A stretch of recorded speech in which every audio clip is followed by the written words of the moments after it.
ভাইয়ের আশীর্বাদ শেষ করে পরের দিনই রওনা হলাম বাসার উদ্দেশ্যে। বেশ কয়েক বছর পর ট্রেন জার্নি করলাম। ট্রেন জার্নিটা ভালোই লাগে, তবে সমস্যা হলো নির্দিষ্ট সময়ের মধ্যে স্টেশনে পৌঁছানোর একটা ব্যাপার থাকে। নমস্কার, কেমন আছেন সবাই? এটা হচ্ছে ভাইয়ের আশীর্বাদের পরের দিন সকালে ঘুম থেকে উঠেই দেখি মিষ্টি খেলা করছে। বেশ তাড়াতাড়ি উঠে পড়েছে আজকে, কারণ বাসায় চলে যাব। আর বেলা 11টার দিকে ট্রেনের সময়। এদিকে সকালের খাবারও রেডি, ফ্রেশ হয়ে খেয়ে নিলাম, কারণ খাওয়া দাওয়া শেষ করে সঙ্গে সঙ্গে কোনো জায়গা যাওয়া আমার একদমই ভালো লাগে না। তারপর আবার জার্নি করা তো আরো বেশি কষ্টের। এই জন্য সকালের খাবার খেয়ে কিছুক্ষণ চারদিকে ঘোরাফেরা করেছি। তারপর রেডি হয়ে নিয়ে একে একে সবার কাছ থেকে বিদায় নিয়ে বাড়ি থেকে বেরিয়ে পড়লাম। 10:30টার দিকে বাড়ি থেকে বের হলাম, কারণ 11টায় ট্রেনের টাইম। আমাদের বাড়ি থেকে বেশ কিছুটা দূরে স্টেশন। বাসে গেলে আবার এতটা তাড়াহুড়ো থাকে না। রাস্তায় এসেই ভ্যান পেলাম, আর তারপর ভ্যানে উঠে চলে যাচ্ছি পাংশা স্টেশনে। আমাদের বাড়ি থেকে পাংশা স্টেশনে যেতে 15 থেকে 20 মিনিট মতো সময় লাগবে। আজকে আবার সকাল থেকেই খুব বেশি রোদ উঠেছে, আবার বেশ গরমও পড়েছে। আর এই যে আমাদের মিষ্টি পাখি, মনটা খুব খারাপ। মামা বাড়ি যতটা আনন্দ নিয়ে আসে ততটা বেশি কষ্ট নিয়ে ফেরে। সে তো একদমই বাসায় ফিরতেই চায় না গ্রামের খোলামেলা পরিবেশ রেখে। এদিকে কিন্তু আমরা পাংশা স্টেশনে চলে এসেছি, আর কত বছর পর যে এখানে আসলাম নিজেও জানি না।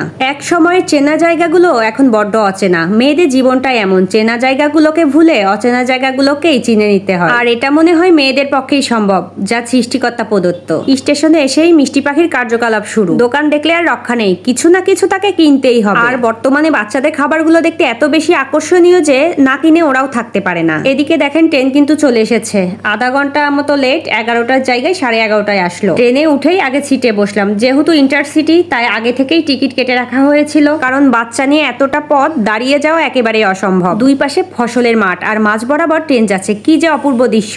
আর বাকি রইল নদীর দৃশ্যটা, এটা তো আর বলে শেষ করা যাবে না। আমরা প্রায় কুষ্টিয়া স্টেশনের কাছাকাছি চলে এসেছি, আর ট্রেনটা দুই সাইড থেকে দেখতে বেশ ভালো লাগছিল। বাসের থেকেও ট্রেন জার্নিটা বেশি মজার। বাস জার্নিতে যতটা ক্লান্ত হয়ে যায়, ট্রেন জার্নিতে কিন্তু অতটা ক্লান্তি আসে না। দেখতে দেখতে কুষ্টিয়া স্টেশনে চলে এসেছি, আর এখানে কিন্তু প্রচন্ড ভিড় হয়। ইন্টারসিটি এই ট্রেনটা আবার সব জায়গায় দাঁড়ায় না। কুষ্টিয়া থেকে পোড়াদাহ জংশন, আর পোড়াদাহ থেকে আলমডাঙ্গা স্টেশন। আর এই আলমডাঙ্গা স্টেশনটা অন্যান্য স্টেশনের তুলনায় অনেক বেশি উঁচুতে, আর নিচের দিকের ওই রাস্তাগুলো দিয়ে বাস চলাচল করে। এই সাইডটা থেকে দেখলেই কিন্তু বোঝা যাচ্ছে যে কতটা উঁচু নিচু। কথা বলতে বলতে কিন্তু আমরা চুয়াডাঙ্গা স্টেশনে চলে এসেছি, আর ট্রেন থেকে নেমেও পড়েছি। এখন ফ্লাইওভার পার হয়ে এই সাইড থেকে ওই সাইডে যেতে হবে, যেটা অনেক বেশি কষ্টের একটা কাজ। এরই মধ্যে কিন্তু ট্রেনটা ছেড়ে দিয়েছে, আর ট্রেন এখন সরাসরি চলে যাচ্ছে খুলনাতে। ফ্লাইওভার পার হতে আমার থেকেও মিষ্টির বাবার কষ্টটা একটু বেশি হবে, কারণ তার এক হাতে ট্রলি আর এক হাতে মেয়েটা আমার কাছে বাইরে আসলে একদমই আসে না, তার কাছেই থাকবে। ফ্লাইওভার থেকে স্টেশনের দৃশ্যটা অনেক সুন্দর দেখাচ্ছিল,